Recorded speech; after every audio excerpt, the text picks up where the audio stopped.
Welcome to the Social Engineer Podcast, the Doctor is In series. This is episode 299. I am Chris Hanegi, CEO and founder of Social Engineer LLC, the Innocent Lives Foundation, and the Institute for Social Engineering.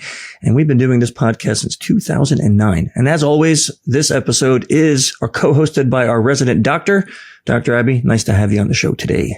Good to be here, Chris. I'm Dr. Abbie. I'm a behavioral scientist and the director of education at Social Engineer.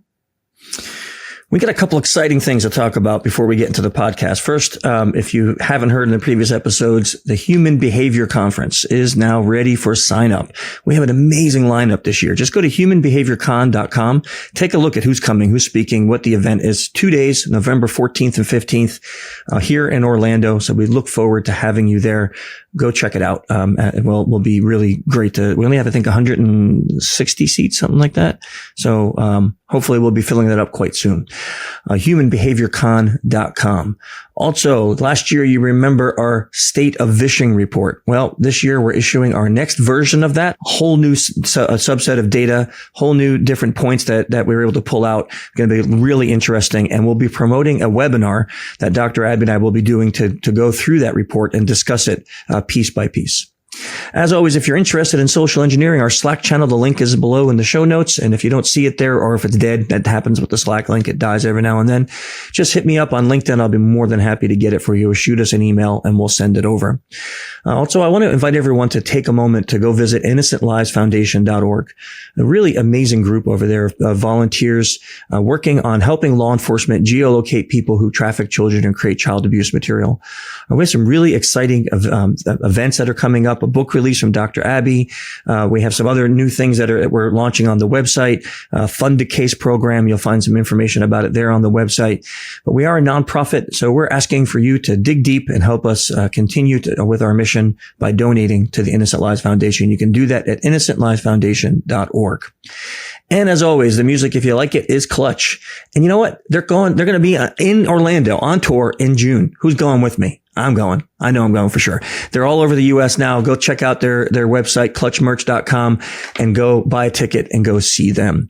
If you like the topic of our episodes here that we always choose, please keep your ideas coming in, your questions, your ideas, your comments. They really do help us come up with new themes that we have each and every month. And if you like this episode, share it with your colleagues, your friends, your family. That's the way that we can keep this knowledge getting spread around to new people. Talking of which, Dr. Abbie, what is our theme for today? Well, this one was actually a request. So it is crying and psychological health. So I wrote a blog on the topic of crying too much and not being able to cry for the ILF. And I had a few people ask for a deeper dive into why do we cry in general, and then crying too much and crying too little. Okay, so let's start with that, right? It seems like a real good basis to start. Why is it that we cry? Well, crying is an emotional response. It basically creates an emotional release. So it allows us to physically express feelings that are built up. And it's often hard to articulate emotions with words. So it's no surprise that research shows that crying releases feelings of anger and sadness, and it releases pent-up emotions. But we also cry when we're happy too. So it's not just negative. It's generally an emotional overwhelm. And it's also a signal. It's a signal to others that we're in distress. So it's kind of like the body asking for help, even if we're not verbally. Like, I'm someone that I don't like people to necessarily see my negative emotion. So if I'm feeling it, I try and keep it in. But then you have, someone ask or give you a hug, and your body can't help, but you're like, don't hug me, because if you hug me, I'll cry. Right. And it's almost like the body is saying, please support me, even if verbally you're like, I'm fine. So it helps to create empathy and strengthen social bonds. Okay, but there has to also be some biological reasons for crying, right? I would imagine, because the way tears are made up, they're not just water. There's something special in them. Yes. I find this so interesting because crying goes beyond the psychological, and it seems obvious when we think about it, but we don't often really think about it. So when we cry, it activates the parasympathetic nervous system. So the sympathetic nervous system is the nervous system that increases heart rate, blood flow, things like that. The parasympathetic is the rest and digest system. So it calms down the body. So it's like you have that feeling of after crying, it feels almost like you've taken a weight off. Now, crying also releases oxytocin and endorphins, which alleviates physical and emotional pain, which is why we get that sense of relief after crying. And a lot of people will fall asleep after crying. They say like, oh, I had a nice cry myself to sleep last night. But it also releases cortisol. And I find this so interesting. Emotional tears contain trace amounts of the stress hormone cortisol. So that's why when you're like really pent up, like sometimes it's those emotions have been dragging for so long, and then one little thing tips you off and you cry. And then after that final cry, it's like, because it's kind of like the stress hormones in the body now have released.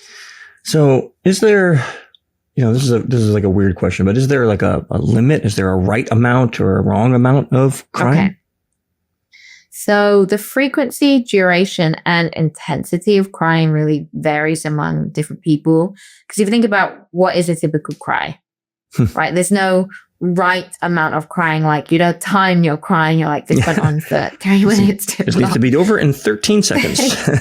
Actually, I have seen like a trend where people do like how many times I cried this year and do like a PowerPoint. It's like some social media trend.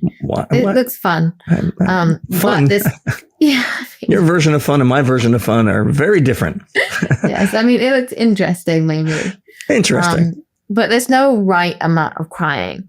It also depends on social and cultural factors too, because some cultures, like Japanese culture, is very heavily focused on emotional restraint, whereas British culture is less emotionally restrained, but still quite, we have a very stiff upper lip thing going on.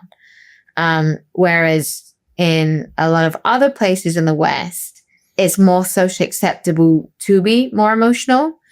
But it is also very individually based. So for example, like me and my sister, we grew up in the same place, so same environment. I have never really been a big crier. I'd cry occasionally, if there's extreme sadness, but it has to be quite a deep level of sadness to get me crying. And I never cry at films unless there is an animal, and then I will cry. If there's people, I don't really cry. But my sister, on the other hand, she cries a lot. And both are perfectly normal. And personalities affect it because she doesn't cry enough that it affects her daily function. But personality traits like people who are high in agreeableness, which my sister is, they tend to cry more frequently in response to social cues. So agreeableness is a trait that's characterized by things like compassion and being highly cooperative, and you tend to really prioritize social harmony. So you get a lot of people pleasers and people who are very heavily dependent on that social side of things. They are often more heavy criers. And they're also more likely to cry when witnessing other people cry as well. Whereas people who that's Arisa, by the way. Yes, that is Arisa. Like if she sees anybody crying, she just starts crying. Yes. It doesn't even matter why, just starts crying. I remember I did cry with Arisa once. I was having a really tough day personally, or a tough time. And I cried with Arisa in the car, and I could see it took every ounce of strength in her body not to cry with me. And you can see she just really wanted to cry. But people who on the other side score high on conscientiousness, which is a personality trait characterized in high self-discipline, organization, and goal-orientated behavior, which, shocker, I fit quite neatly into, they don't tend to be as frequent criers because they tend to regulate their emotions and behaviors more effectively. But they also tend to see crying as a loss of control because, again, shocker, I'm quite high strung. And that is just the way that I am. And I am very controlled. And people who are very controlled and self-disciplined, and often to too high a degree, they don't allow themselves to cry. It's like their personality is like, no, we don't do that. We have to stay very in control. So how do things like depression or hormone imbalance or things like that affect this topic that we're talking about? So it might be, they affect it in different ways, like both crying too much and crying not enough. So maybe we split them up and first go into the most obvious one, which is crying too much. Because when we talk about crying, we think more of people that cry too much than never crying. Because it's a more obvious behavior. If you see someone crying a lot, you think there's a problem there. If you don't see someone cry, it's not as much cause for concern unless it's in a context it's very expected. So if we go to crying too much, it is crying too much again. It's hard to characterize exactly how much, but if it's affecting your daily functioning, and signs of mental health concerns like depression. Depression is characterized by persistent sadness and a hopelessness and a loss of interest in everyday activities. And excessive crying is a very common symptom. It's something that is really hard to control. If your body is trying to cry, it's really hard to stop it. And it can be really distressing if you can't understand, like, why am I crying so much? I don't want to be crying. I'm really trying to maintain control. But with depression, it can be almost like you're unable to stop it happening. And again, it can be really distressing. Anxiety disorders as well can lead to excessive crying, and a constant state of worry and fear, which is associated with anxiety. They can lead to those high emotional feelings of overwhelm. And that overwhelm is what then creates that need to cry. Okay. So, in the beginning, you talked about people who, I'm not saying not crying enough, but they have like the inability to cry. Like, where does that come from? I've actually known a few people like that. Where does that come from? Well, there's a social side for sure, because it's kind of seen as cool, like, oh, I never cry. I'm so strong and powerful, especially for men. And it can be seen as a sign of weakness to cry. Now, I said I don't cry much, and I have never really been a crier. There was a point in my life where I really could not access my emotions. And just as much as it's distressing to be overwhelmed with emotion and not be able to rein that in and crying too much, it's very, very distressing when you can't seem to get to them. And it's not a cool thing to be like, oh, I never cry, I'm so strong. It took me many years to develop the ability to cry, because it's kind of like there was a glass wall and on the other side is my emotion and I'm trying to get to it. But I have this buildup that is just not allowing me to, and this emotional kind of shutdown. So it isn't cool to be like, I'm so stoic and so cold and, I'm so strong. It's actually very unhealthy to not be able to cry in situations where you need to cry and where there is an extreme sadness. And depression can lead to an inability to cry also. So depression can go both ways, where someone is crying too much, which is what we typically think. But think about that sense of hopelessness that often comes with depression. It can create this sense of numbness, like a disconnection from your emotions. And research has shown that this emotional blunting is quite a common symptom of depression. And it can be just as concerning as excessive crying. And studies have even found that there's alterations in brain regions associated with emotional processing and regulation among individuals with depression. So that explains why it might go either way, where either you're excessively crying or you're not crying at all, because that emotional regulation area of the brain is having, and it's alterations. So it can either have increased activity or decreased activity. So it can go either way. And then we have disturbances in neurotransmitter systems like serotonin and dopamine. And these are also implicated in crying too much and emotional blunting. So again, It's not possible to say exactly how these disturbances relate to, okay, I cry too much, cry too little, because we still don't know a huge amount. We know a lot, but there's still so much that we don't know. But we do know that depression creates disturbances from the normal. And, this thing you were talking about, like, especially in Western society where like men view crying as weakness. I don't know exactly where and when that started, but I mean, it is quite damaging when you think about it. I mean, I grew up in that kind of culture, like where, if you cry, you were a sissy. You got beat up for crying, right? Then you go home and cry more. So it was like just terrible. But when you reinforce that with your kids, generation after generation, and I think that can be part of the reason why people then suppress and maybe lose the ability to cry, because we've been told it's only weak people do it. Yep. And suppression is one of the main reasons why we have this inability to cry. Imagine that your brain is saying, hey, I have these really serious emotions, please feel me. And because you're worried about the perception, or you feel shame for feeling them, so you go, no, I don't want to feel you. So you push it down. And then the brain goes, no, please feel me. And you go, no, I don't want to feel you. We continue to suppress, and we continue to suppress, and we continue to suppress as a coping mechanism. And this can be developed from emotional neglect as a child. If you suffered neglect, it's a very common thing to do to suppress emotions, because you've learned that no one is coming to save you. So you go, okay, I've just got to shut it down. When you do that enough, the brain eventually goes, fine. If you don't want to feel it, then you won't feel it. Problem is, the parts of the brain that process negative emotions also process positive. So you can't go, okay, I don't want to feel sadness, but happiness, okay, bring that in. Some joy, fine. Surprise, okay, grief, no. It doesn't work that way. It's all or nothing. So when you continue to suppress those negative emotions, your brain goes, fine. And then it reduces activity in the parts of the brain responsible for emotional processing. So you go numb and you go cold.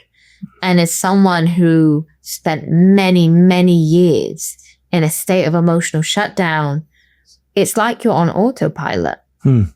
And I don't know which is worse. And I think it's such an individual thing when you can't stop your emotions going everywhere versus when you can't feel anything at all.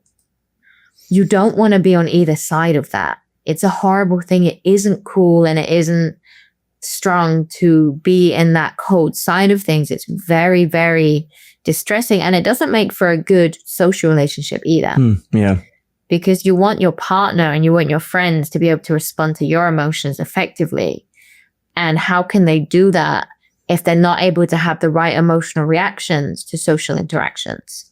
Yeah, that makes a lot of sense. I mean, and I don't know about you, but it doesn't feel good when the people you are with can't really understand your emotion. No. Like no. It doesn't feel right. It feels like, okay, what am I doing here? Right? Like, you kind of want people that could at least relate to you a little bit, even if they don't understand everything fully. Right? Yeah. Yep. And we have to remember too, when it comes to crying, the problem isn't crying itself. It's what's causing the crying. So the crying too much or too little, it's a symptom of something underneath, because the crying is just an expression. Yeah. It's that symptom. So if we don't address what's underneath, it has really severe implications on our lives and well-being. So whether it's too much or too little, if we don't address whatever is going on underneath, it's going to lead to poor emotional and mental health, maladaptive behaviors, because we can't regulate ourselves.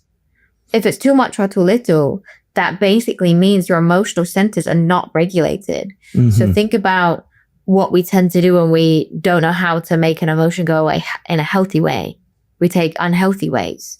So I might work excessively to the point that it affects my well-being and leads to burnout because it gives me something to focus on to escape my emotions.